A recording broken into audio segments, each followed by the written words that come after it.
All right, we're live. Oh, we're good. Got it. We're good to go. All right.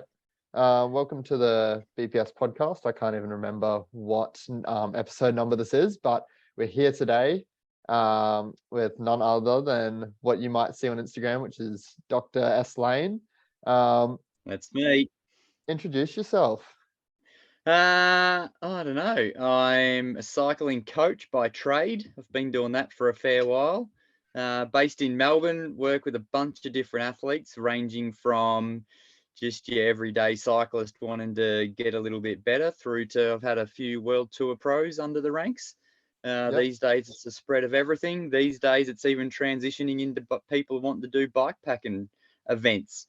Not necessarily at the pointy end of the races, but just how do they get through 4 or 5, might be only a 2-day, 1 day, but through some of the longer stuff. And these days I've got a little bit of experience in that because I've been doing it myself. Done a few shorter, I guess for most people you'd call it longer, but sort of like 300 to 500 up to 1,000 sort of nearly, I'd call them fast ones now. And then I just wrapped up Race from the Rock, which is the standard race to the Rock here in Australia, one of the big ones. First DNF for a long time, but it was hard. Pretty rough. The weather conditions. was bad. Yeah, the course itself is known to be ridiculously hard. That was fine. I could deal with that. With the weather we had on top of it, like we were held up in a pub in this little town called Uabalong for 36 hours because it was flooded all around us. I just remember seeing your Instagram stories and you're like, I don't know, a meter in water just traipsing through. So your bike must have been just filled to the brim. Yeah, man. Well, amazingly, it survived. Like I was actually pretty impressed with the with Axis underwater. Yep. SRMs underwater, Dynamo hubs underwater, because we had sections that were 5Ks long and the water was nearly. Well, you've killed that myth, haven't you? That Axis is no good for bike packing. Yeah, or underwater.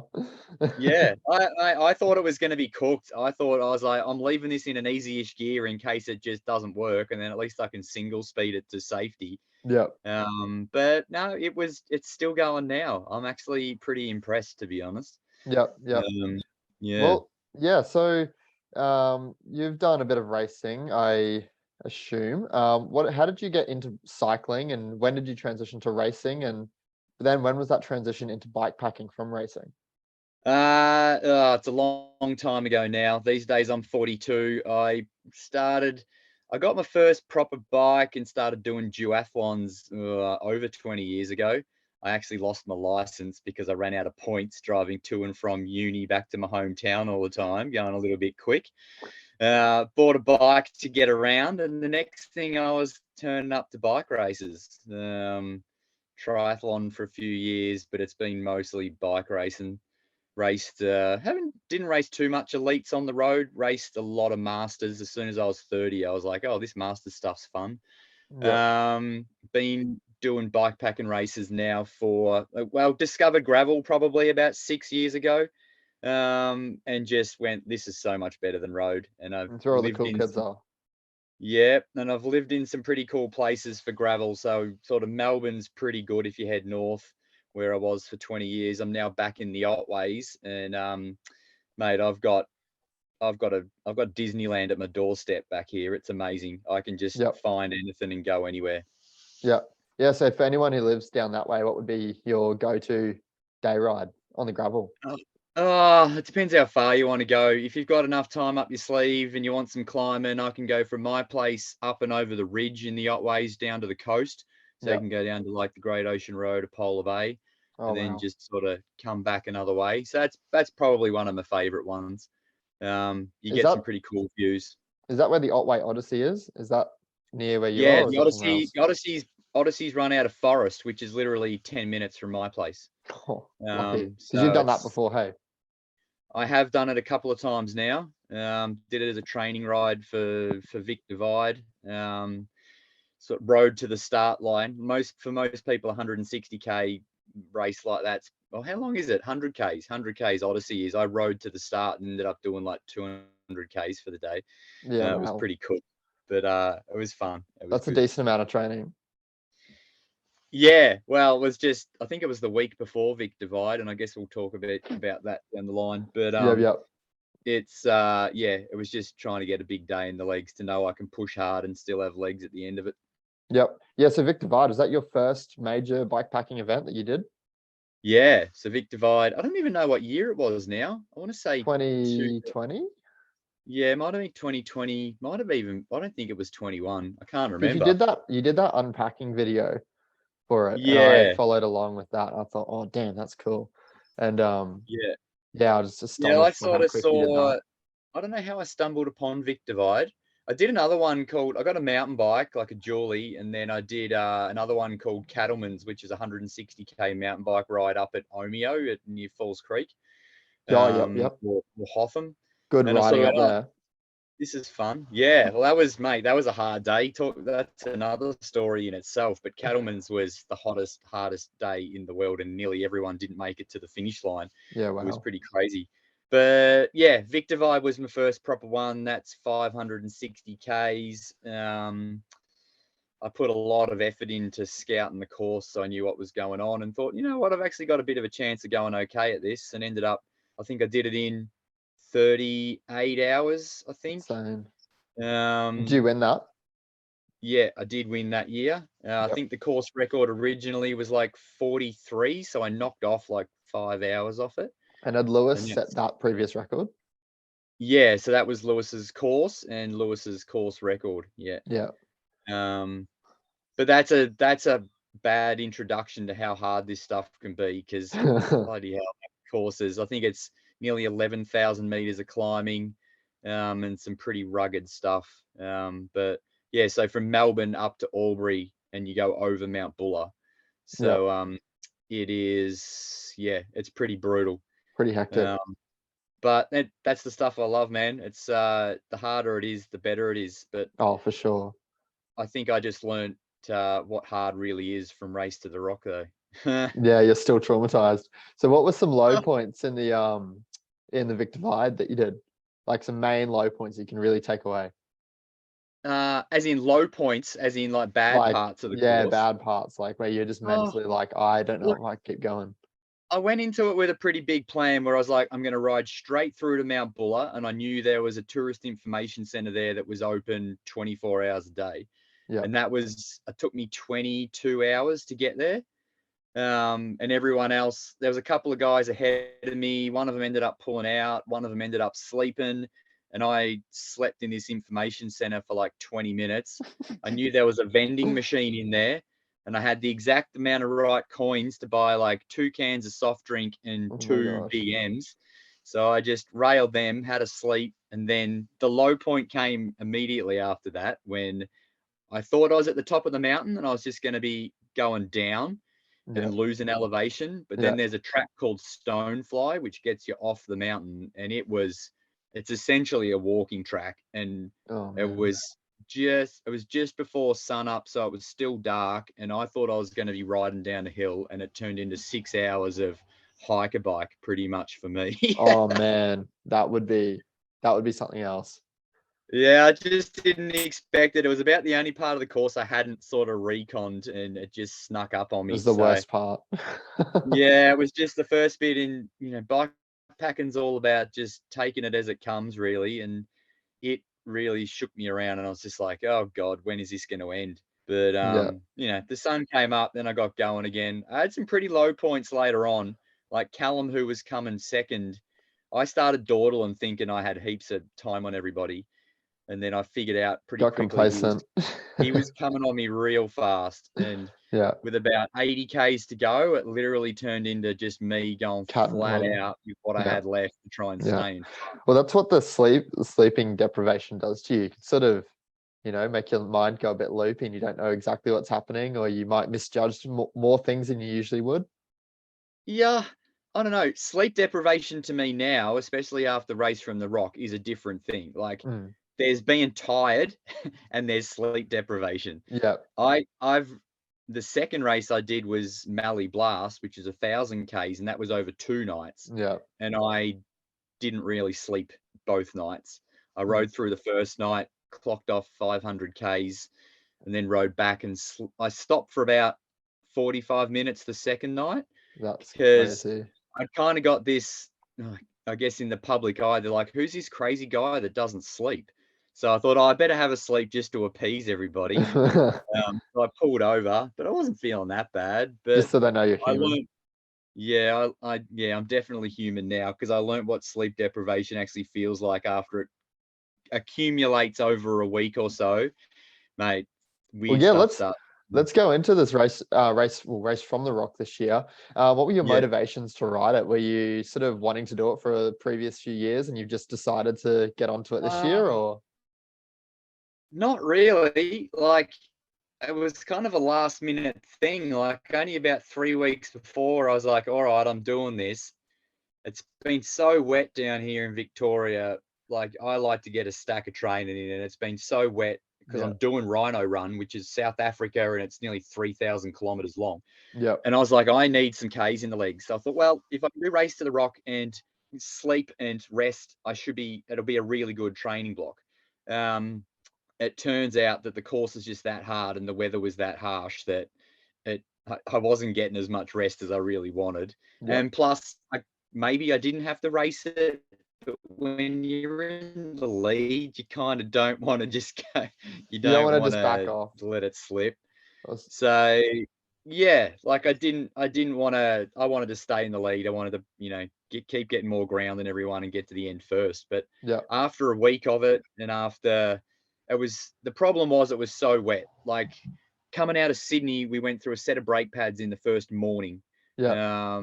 And it was just this sandy, wet stuff. And so everyone was hunting around for brake pads. And Hey, in the and then description of this, I'm going to leave some videos to some of the reels that you posted of the water crossings and stuff. So the audience can actually have a look at how wet this really was. Because yeah, we're not like, just talking like a bit of rain. This was no, it was proper next flooding. level. So the worst point was coming in, well, probably 4 days in, and coming into this town called Forbes that was flooded everywhere around it. And all you're doing is following your little GPX track going, Following okay, the this is where line. I've got to go. Yeah. And then I started getting to roads that were underwater, probably up to my waist. And I was trying to get around it, but you can't get around it because the paddock's flooded as well. So you just So were these kind of gravel roads ride or through concrete? it. And yeah, these were gravel roads. So you're kind of sure-footed under the water, but it's like riding through a waist-deep swimming pool. In the daylight, it's sort of a bit more reassuring because you can see through it. But coming into Forbes, there was probably a couple of 1 kilometer sections like that. Then I slept in Forbes in a hotel, left the next morning, and then we were going to a place called Condobolin. And then we turned off this main road onto a gravel road, and we had a few more sections like that where there was water. But then all of a sudden I was in this spot, and if you can find the video to show everyone, it's hectic. Like, literally, for 5 kilometers, I was probably up to nearly my top tube in water. Yeah. And it Wow. starts getting scary. And then I got to the end of that, and there was actually a river crossing that it was at about 1.2 meters high, and it was flowing pretty hard. And I'm like, I don't want to go back through everything I've just been through. I'm going to have to try and get across this river with the bike.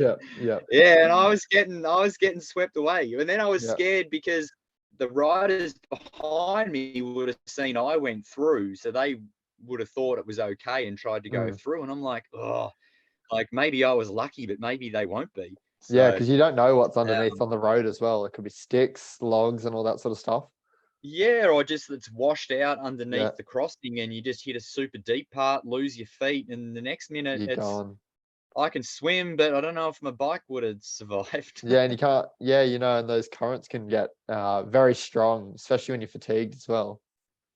Yeah, and bikes have a lot of surface area, and especially with a frame bag and stuff. And when it hits the frame bag, full frame bag as well. It literally just hits it and wants to whip it away. So anyway, so we got through that, and then I got to another town called Uabalong, and I pretty much held up there for 2 days. The other riders came through as well. We were stuck there. Then we had to figure out how to reroute through. Just want to go through that a bit with who were the other riders? It was Sasha, and there was was it Eric? Was the other Yeah. So Aaron, he ended up winning the Aaron. race. Yeah. He's done a few of them before, and he's Yeah. won this before. So he was, I found out, pretty experienced. Yep. Sasha is a lass from Western Australia, female. So she's Yep. up there in the pointy end in his That race, was like awesome. Yeah. essentially the next Lael Wilcox. Yeah. She was crazy. And another guy, David, who's done Tour Divide and stuff a few times as well. So So did you they have some knew good it when they were banter? doing it. Yeah, look, the pub, I'm so glad we were all stuck at the pub. Like, Yeah. as soon as we realized we were screwed, surrounded in water, we're like, well, let's just have a Let's have a beer. good And time. we had Yeah. dinner and we just figured it out. We didn't know what the rules were about rerouting or trying to find if the roads ahead were actually closed on like council websites and stuff. So we had to figure out a reroute, which was essentially bitumen, fastest route to get to Mildura, which is where we could pick the course up next. So did you make that Sadly, decision, or was that Sarah and Jesse? no, we were trying to get info out of those two, and they wouldn't really help us. Like, Yeah. I guess some races, the race director will make the call, but in this situation, in the way he wants it run, is that we make our own decision based upon what we feel safe. And look, we're the ones in that moment and in the local area, and of course, local knowledge is the key. Paramount. Yeah. And all locals were saying you're not going through where you need to go through. So Has so to be we done. rerouted 680k bitumen reroute. Wow.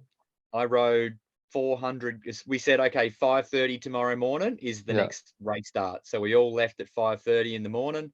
I wanted to get a gap on everyone again. I rode 400 Ks that day on like 2.35 tires on bitumen. Wow. How long did that take you? I think we left at 5:30 and I slept at 9 o'clock. So No whatever that is, like way. 14 hours, I did 400 Ks. On a I got off the bike were you once. on the cab? No, this was the GMX Plus. So the What? Curve GMX That's Plus. hectic. Aero bars all the way. I got off the bike once that day, and that was at Hay to get food. Yeah. The rest of the time I was like having a pee, rolling on the bike, just Oh, thinking it's mate. all about stopping time here, and Yeah. I'm not Yeah. stopping. Wow. That's quick. But then sadly, the next morning I slept. I think I slept for like 3 hours, got up, rode into a headwind and rain for 6 hours. And you're just like, Got to a town called Tooleybuck and went, Swan Hill's just there, and there's a train to Melbourne, and a switch just went off in my head and said, man, get out of here. And I sort of bailed. yeah. Bit And sad about it now. how far was it from the finish? I think we had about 500 Ks to go. Yeah. I think that was on Saturday morning and they finished on Monday. So you've done like, solid 2/3 of this thing. Yeah, it was like 1,500 Ks or something I think I'd done. Yeah. And look, that decision was based upon the fact that I was, 1, completely over it, 2, pretty tired, and 3, had Rhino Run coming up the following month, and I didn't want to be a complete mess and Yeah, for sure. waste money, getting over to South Africa for that. So. Yeah. So yeah, that's awesome. Before we go into Rhino Run, still want to talk about that. Your setup for a race from the rock. What was what 3 favorite items you brought, and what were some items that you wish you brought, or were there any that you wish you brought that you didn't bring? Pack list. Well, mate, I'm glad I had lots of wet weather gear. I think my Gore-Tex shake dry jacket, little Arc'teryx one that packs to nothing, was on all the time. Yeah. I had a pair of outdoor research waterproof pants.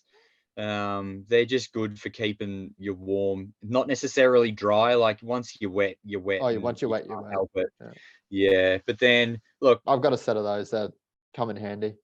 yeah, they are good. But I guess my favorite pieces of equipment, look, that bike, the Curve GMX Plus, I've ridden carbon hardtails and stuff on some pretty hectic things, and they make some weird creaky noises. And when you're in the middle of nowhere, I'm You're a like, bit like, whoa. yeah, it scares me. But like the titanium GMX Plus, the amount of bottles and stuff you can carry with the amount of frame bosses and bottle cages it's perfect for this sort of stuff. They're an epic bike. What's that? They're really an epic bike, hey? Because they've got those 2 Yeah. bosses at the rear of the triangle, right? And you can put the little rocket Yeah, like pooches down on the near the end. derailleur, there's 2 there, and then I had I'll give you a plug. I had the wolf tooth. Do they carry everything's or carry No, the anything? king cage, many thing cages. Yeah, Oh, that's the ones. Yeah, yeah. yeah, So yeah, carry many things. They were on the yeah. front. That was on the front for the long stretch, so I could bolt like 2 more water bottles with a couple of volley straps to it Yeah, when I needed it. Because we were supposed to have like a 300K stretch of no resupply in the middle of nowhere. So we needed like maybe 6 liters of water because that was nearly going to be a day and a that's a half or lot. something Yeah, riding.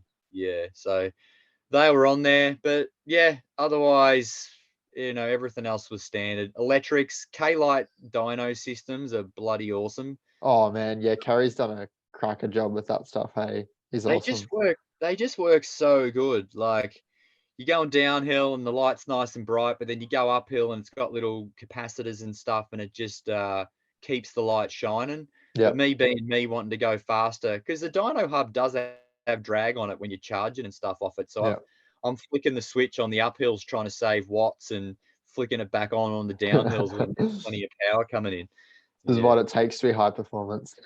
Oh, I'm trying. I'm trying. Yeah, and what were some items that you wish you brought, or were there any? Uh, no, there was really nothing that I didn't have with me that I wish I had bought. An Axis battery charger. I bought 4 batteries with me, thinking that would last a week. Yeah. I went through because there's so many gear changes on some of the techie stuff, Oh and I yeah, think it was really cold, and the lithium batteries don't like the cold. yeah. Um, yeah, I had to buy a battery charger on like day 3, I think, or 4 in Orange Right. because I was chewing through more than 1 battery a day. Oh right. So you're getting a bit nervous. Yeah, I was Yeah. like, I'm gonna run out of batteries, but And luckily are I those saw chargers waterproof though? like what's that? Are they waterproof, the chargers? Like I had all my water, I had all my cables and stuff inside a Ziploc bag that were inside a Dyneema bag. So Yeah. anything like I carry a battery bank and stuff like that to charge phones and bits and pieces. So, Yeah. but amazingly, like the frame bags I run, those Terra Rosa frame bags on the Triangle, Oh, man, they're they were cool. underwater and they did not fill up with water. I was actually amazed. Yeah. I knew the Apidura ones I run are good, like the rear and the front Yeah. Yeah. backcountry or expedition Apidura ones, and they keep your sleep gear dry as a bone. Dries a bone. Yeah, that's great. Yeah, well, Yeah, my recent trip, I I run obviously waterproof front and rear, but I'd set up my tarp real dodgy over my bike yeah, for this rainy night, and I was on a bit of an angle and I'd slipped under the tarp and I just got the whole sleeping bag got drenched, and I'm like, yeah, man. So I'm so lucky I had my little emergency bivvy because I was like in the emergency bivvy and then inside the sleeping bag. Had perfect sleep, but like sleeping bag was as wet as anything. Like, and then I had to, obviously scrunch it all up to put it in my back of my handlebar bag, and it's like all wet. I pull it out. I'm like, oh no, it's gonna be hectic sleep. But yeah, no, with the emergency bivvy over me, and then in the bag, I was toasty as anything on a and picnic that's bench. I guess that's also a good thing to talk about for people getting into it is using synthetic stuff instead of down. Mm. My puffer jacket, and I also had my sleep system was a sleeping bag, a Mount Laurel Designs bivvy, Yeah, yeah, um, set a OMM like synthetic down pants yeah, and the matching jacket. And when the synthetic stuff gets wet, it still keeps you warm, but the yeah. down stuff just all clumps up. Oh Like man, some it. of them are sort of hydrophobic, waterproof, but they still once they're wet, they don't do much. Yeah, So yeah. I got two um, sleeping bags, and one of them has kept me quite dry and warm in the wet, and it's been yeah. perfect. But the other one, when it gets wet, it's just like it just sticks together, and it's like, oh, Yeah, sleeping in goes the straight rain through. sleeping in the rain's not much fun. Like finding a shelter if you can is Yeah, definitely key. oh, 100%. Yeah, Hey, yeah, let's move on to Rhino Run. So honestly, I don't know much about it. I know you're doing it. I know Sofiane's doing it. I know a few other yeah. cool names are doing it. Just really quickly, what is the Rhino Run and who's competing in it? Yep. So Rhino Run is another brainchild of sort of the Curve crew. So Rhino, most people know from Curve, Ryan Flynn. He's from South Africa. Yeah, Jesse, who did Race to the Rock, and Sarah, they've all been over there and reconned it. It starts down Cape Town's down the bottom west coast of South Africa. Yeah. We start about a little bit east of that at Plettenberg Bay. It's 2,750 k's long, and we go sort of head west across to Cape Town or Stellenbosch. Then we go north up the west coast of South Africa, and then we cross over into Namibia, and Oh we wow. finish in. I'm going to screw this name up. I think it's Windhoek, Windhoek or something Yeah. like that, where Yeah. the capital of Namibia, and we finish there. So there's a lot of greenery, there's a lot of climbing, and then we hit this Namibia part, which is a lot of desert. Yeah. There was a little doco called Go Buy a Donkey on YouTube, and that was sort of the first part of the course, and I saw Mhm. it and was just like, I'm sold. This looks amazing. I'll put that Um, in the link to this podcast yeah, in the link that. It's description. nearly good as your doco, mate. Pretty well produced yours was. I was impressed. Yeah. Awesome. Awesome. Yeah, Yeah, I'm glad you liked it. It was no, oh it man, was a lot of work went into that for the especially after having a week of me not having much fun bike packing. It was kind of nice to see a crew going out and trying to have some fun it's like despite the weather. yeah, it's like oh they had to suck that up too. Yeah. Um cool. So why do you want to do this? Like you've just done Race from the Rock, you've had a maybe you're looking back at it and you're like, yeah, this is awesome, it's awesome, but during it, you're obviously it's a tough slog. What's some of the motivation behind doing Rhino Run? Well, it sounded like a holiday. Yeah. But I guess there's two ways to approach it. Is do you want to go over and take your time and enjoy it, not ride so far, not push yourself so hard, or do you want to go over and have a crack and see? Like I'd love to. I've always wondered, and I watch all the Tour Divide videos with Sofiane and those guys. I'm like, Yeah. how fast are these guys? Like, how good are they? Like, I think I go okay, but I just learned firsthand on a week plus long race that it's not about being an athlete. It's about being experienced and being mentally strong and Yeah. efficient on the bike, like not stopping, sleeping as little as you can. And I'd love to see how competitive I can be against these guys and girls. Um, so I guess that's part of it is to find out. I might find out the hard way that I'm just no chop at all, and I should just stick to doing this for fun. Um, but and it'll get to see some countryside. There's a good crew from Curve going over. Yeah.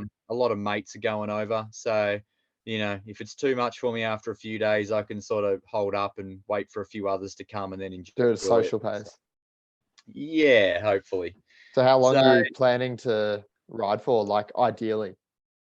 well, it's a relatively fast course, like compared to what I just did, where some of the days we're only doing 180 k's a day because it was so rough and slow. I think we'll be doing somewhere between 300 and 400 k's a day if we're Yeah. pushing it.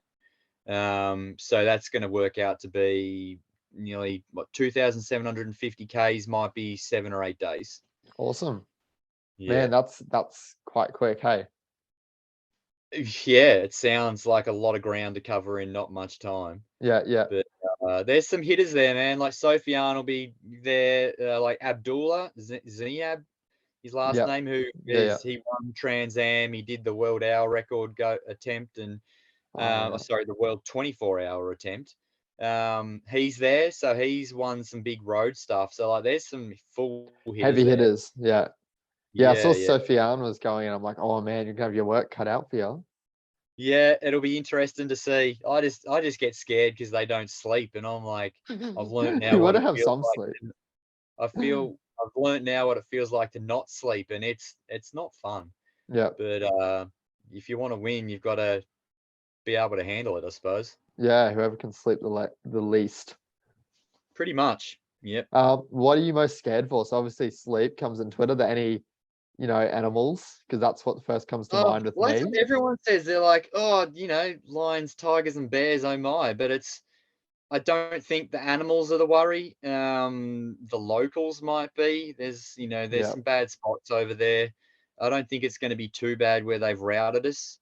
Um, I don't. I'm worried about being all by myself. If I was with someone else I knew, apparently that's less of a problem. But if you're Yeah. off the front or just by yourself, then you got more chance of the local riffraff saying, "Hey mate, that's a nice bike." Yeah. It's like, So ooh. yeah, but I might have to take that gold cassette off. yeah, that's very true. I should put a black one. Go the GX cassette, Eagle Yeah, cassette get on the instead. GX. But look, I'm not worried about that stuff. I'm just trying to be as prepared as I can. Know the course, learn the route, know where the stops are, all the Yeah. usual stuff. Having it fresh in my head what Race to the Rock was like in real life. Like, it's so hard to look at a big GPX file and break it down into real life. Yeah. Like, what are these like, even in Australia, we know what to expect when you get to a small town. It might have a general store and a pub. But Yeah. like, An what's that IGA like? or Spa or something.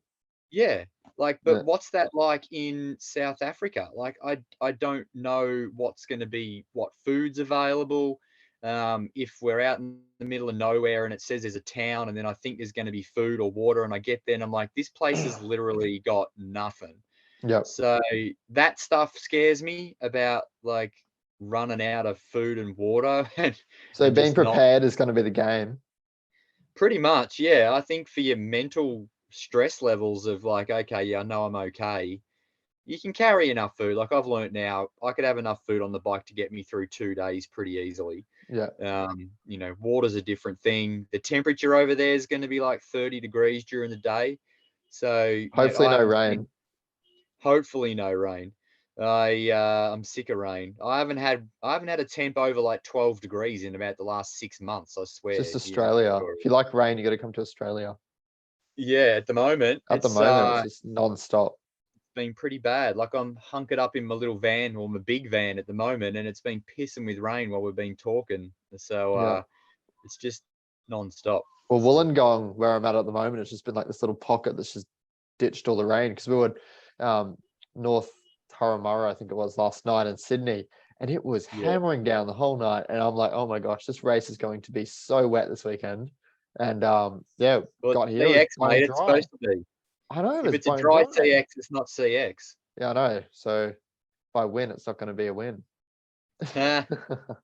All right, just to finish this off, I wanted to ask you, what are your 3 best tips for new bike packers, or say gravel riders or new riders, but wanting to do a bit more long stuff? So say they want, that in a year's time, they might want to try something like the Vic Divide or the Hunt 1000. What are some like 3 tips that you would give them that maybe you've experienced when you started that would help them on their journey? uh, I guess, one, finding a route that someone else has already done is easy to find.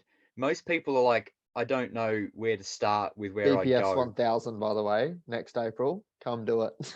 Yeah, yeah. Anyone, like, it's, you've done all the hard work for them, so the route's there. Yeah. You don't have to ride the whole thing. Just find a section near you or something that looks, nice, and it's got facilities for food and water and stuff along the way. So yeah, the route's important. I get away from home if you want to do something that's multi-day. And I said to you before we started, me bailing at Swan Hill coming home was because there was this chance to actually be able to get home.